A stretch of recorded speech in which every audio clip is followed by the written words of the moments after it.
बैटे गीत वार्यम बैटे दीप बार्यम बैटे फूल हार्यम तुंहिंजी आजिया में एक सोच जो जन्म।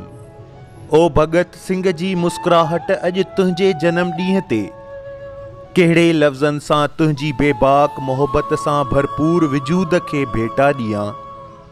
तूं कारूंझर जियां ऊचो आहीं, तुंहिंजा हौसला हिमालया खां ऊचा नज़र अचनि था। तोसां भाव खां वधीक दोस्तीअ वारो रिश्तो आहे। अगर जे भाव दोस्त थी पवे त इंसान कॾहिं बि न भटकंदो। अहिड़ो ई तूं आहीं मिठा, तूं लफ़्ज़नि खां उत्तम आहीं।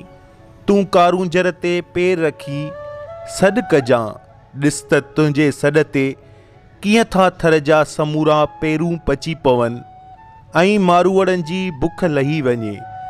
लतीफ़ जे सुरनि जहिड़ा पिरीं तूं मुंहिंजो आइडियल आहीं। जेको बि कुझु सिखियो आहे तोखां ई सिखियो आहे। तुंहिंजे कुंवारनि चपनि जी मुर्क मुंहिंजे जीअण जो सबबु आहे। तुंहिंजा टहक जॾहिं फिज़ाउनि में रक़्स कनि था त गुल बि तुंहिंजे मुर्क खे लबेक चई मुर्की पवनि था।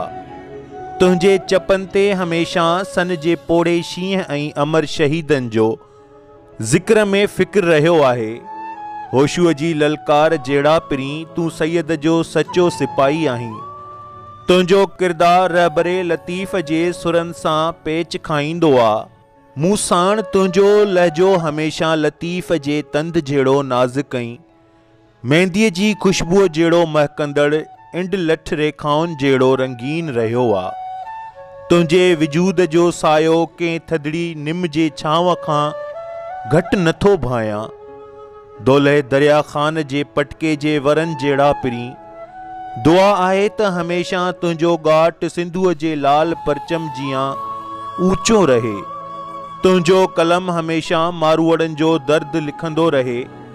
तुंहिंजे कलम जे लिखणनि में कॾहिं झांगीरनि जी बुख सुॾकंदड़ नज़र अचे थी त कॾहिं का मज़लूम नारी पंहिंजो हक़ वठण लाइ इल्तिजाऊं कंदे नज़र अचे थी। यकीनन आऊं खुशनसीब आहियां जो मूंखे तो जहिड़ो भाव मिलियो आहे। तुंहिंजो किरदारु लफ़्ज़नि जो मोहताज नाहे। तुंहिंजो किरदार जी ॻाल्हि कंदे सुहिणे लतीफ़ जे हिकु शाइरी ज़हन ते तरी आई आहे। उहा तोखे न अर्पींदसि त तोसां ना इंसाफ़ी भाईंदसि। ही सिर हेकड़ो पुनल खे आचींदे लॼ मरां। ही सिर हेकड़ो पुनल खे आचींदे लॼ मरां। जे हुजन सिर हज़ार त वारी वारी वढियां। मुंहिंजी ज़िंदगीअ जी हर ख़ुशी तोसां आहे। मुर्कुनि जे महिलात में मुंहिंजी ज़िंदगी तो मथां कुर्बान।